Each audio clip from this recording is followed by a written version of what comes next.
ദാരിദ്ര്യം മാറ്റാൻ എന്തെങ്കിലും പദ്ധതിയുണ്ടോ കേന്ദ്ര ഗവൺമെന്റിന്? നമ്മളെ പദ്ധതി ആവിഷ്കരിച്ചു. നമുക്ക് വന്ന ചെലവുകൾ അത്തരത്തിലുള്ള പദ്ധതികൾ ആവിഷ്കരിച്ചതിന്റെ ഫലമായിട്ടാണ്. ഇവിടെ 0.7% അതിദരിദ്രരുണ്ടെന്ന് പറഞ്ഞപ്പോ നമ്മുടെ ഗവൺമെന്റിന് ഒരു സ്വസ്ഥതയുണ്ടായില്ല. ആരാണതെന്ന് കണ്ടുപിടിക്കാൻ ബഹുമാനപ്പെട്ട മുഖ്യമന്ത്രിയും മന്ത്രിമാരും എല്ലാം നേതൃത്വം കൊടുത്ത് ഇടപെട്ടു. തദ്ദേശ സ്വയംഭരണ സ്ഥാപനങ്ങളോട് ആരാണ് ആ 0.7%, ആരാണ് ആ 60,000 കുടുംബങ്ങൾ എന്ന് കണ്ടെത്താൻ ആവശ്യപ്പെട്ടു. ഓരോ പഞ്ചായത്തിലും അതീവ ദരിദ്രർ എന്ന് വെച്ചാൽ ഒരു നേരത്തെ ആഹാരം പോലും കഴിക്കാൻ നിവൃത്തിയില്ലാത്ത ബുദ്ധിമുട്ടുള്ളവർ, തലചായ്ക്കാൻ ഒരിടമില്ലാത്തവർ, റേഷൻ കാർഡ് ഇല്ലാത്തവർ, അസുഖബാധിതരായി ഒറ്റപ്പെട്ടു പോയി ആഹാരം കഴിക്കാൻ നിവൃത്തിയില്ലാത്തവർ, അവരെ ചെന്ന് കാണാനാണ് പറഞ്ഞത്. പഞ്ചായത്തുകൾ കണ്ടു. ചില പഞ്ചായത്തിൽ 50 കുടുംബം, ചില പഞ്ചായത്തിൽ 60 കുടുംബം, മലയോര മേഖലയിലൊക്കെ ആണെങ്കിൽ 90 കുടുംബം. ആ കുടുംബങ്ങളുടെ പ്രശ്നം പരിഹരിക്കാൻ കേരള ഗവൺമെന്റ് ഇടപെട്ടു. അങ്ങനെയാണ് കഴിഞ്ഞ നവംബർ 1 കേരളം അതിദാരിദ്ര്യമുക്തമായി പ്രഖ്യാപിച്ചത്. MLA എന്നുള്ള നിലയിൽ എന്റെ മണ്ഡലത്തിലെ പഞ്ചായത്തുകൾ അതിദാരിദ്ര്യമുക്ത പ്രഖ്യാപനം നടത്തുമ്പോൾ എന്നെ കൂടി ക്ഷണിച്ചിരുന്നു. ഈ പറയുന്ന കുടുംബങ്ങളെ വിളിച്ചു വരുത്തി ഇരുത്തിയിട്ടാണ് ആ പ്രഖ്യാപനം നടത്തിയത്.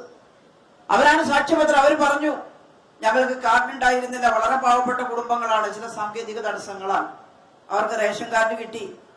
ചിലയിടത്ത് ഭക്ഷണം പാകം ചെയ്ത് കഴിക്കാൻ നിവൃത്തിയില്ലാത്ത പോലെ അവശരായ വീൽ ചെയറിലൊക്കെയുള്ള ആളുകളാണ്. അവർ പറഞ്ഞു, കുടുംബശ്രീയും മറ്റും ചുമതലപ്പെടുത്തിക്കൊണ്ട് ഞങ്ങൾക്ക് ആഹാരം കിട്ടുന്നു ഇപ്പോ. അങ്ങനെയാണ് അതിദാരിദ്ര്യമുക്തമായി പ്രഖ്യാപിച്ചത്. പക്ഷേ UDF-കാർ, BJP-കാർ അതിനെയെല്ലാം കണ്ടത് ഏത് കണ്ണിലൂടെയാണ്? നമ്മുടെ പ്രതിപക്ഷം പറഞ്ഞു, എന്നാ ഇനി PAY കാർഡിന്റെ അരി വേണ്ടല്ലോ എന്നാണ്. എന്തൊരു വർത്തമാനമാണത്?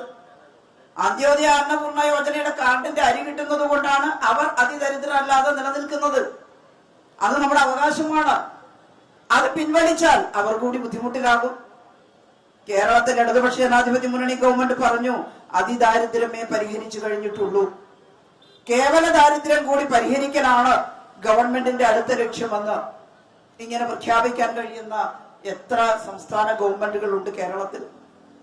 നാം വ്യത്യസ്തരായിരിക്കുന്നത് നമുക്ക് കിട്ടുന്ന പണം ഈ നാട്ടിലെ സാധാരണക്കാർക്ക് വേണ്ടി സമർത്ഥമായിട്ട് വിനിയോഗിച്ചു എന്നതിലാണ്. കോവിഡ് കാലത്ത് ലോകമാകെ പെടഞ്ഞപ്പോ ഇവിടെ എങ്ങനെയാ നമ്മൾ രക്ഷപ്പെട്ടത്? 20,000 കോടി രൂപയുടെ പാക്കേജ്. ഞാൻ മനസ്സിലാക്കിയെടുത്തോളം ലോകത്തെവിടെയും കോവിഡിന് സൗജന്യ ചികിത്സ ഒരു ഗവൺമെന്റ് പ്രഖ്യാപിച്ചിട്ടില്ല. കേരളത്തിൽ 2020 മുഴുവൻ സൗജന്യ ചികിത്സയായിരുന്നു. ഗവൺമെന്റ് ഹോസ്പിറ്റലിൽ സ്ഥലം തികയില്ലെങ്കിൽ പ്രൈവറ്റ് ഹോസ്പിറ്റലിൽ സ്ഥലം കാണണം.